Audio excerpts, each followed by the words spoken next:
Руководитель филиала бойцовского клуба «Ахмат» при Республиканском военном комиссариате в Грозном Ханпаша Кадыров благодарит своих воспитанников, ставших настоящими героями завершившегося в мае чемпионата мира по полноконтактному рукопашному бою по версии FCF ММА в Кисловодске. В составе сборной России их было 13 бойцов, из которых 8 заняли первые места, 5 стали серебряными призерами, а один наш спортсмен завоевал бронзу.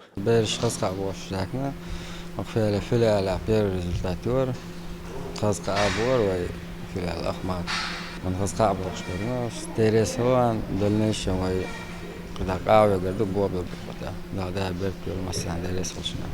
Более того, в рамках турнира состоялся один профессиональный бой, который принес нашему спортсмену Рахиму Медаеву чемпионский пояс FCF. После официальной части церемонии с коллективным фото на память он поделился впечатлениями о непростой награде, добытой им в тяжелой борьбе. Самый тяжелый бой был в финале. Вот. В конце,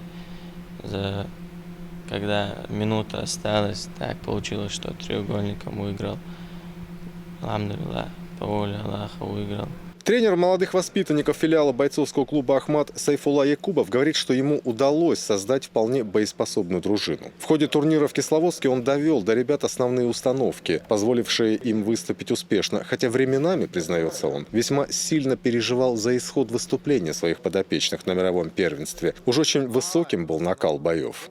Вы знаете, я бы сказал так, я бы, наверное, 100 раз зашел бы в клетку, чем сидеть в углу и подсказывать. Это огромный стресс, огромное волнение, переживать за пацанов, потому что ты сам их воспитываешь, и действительно очень трудно.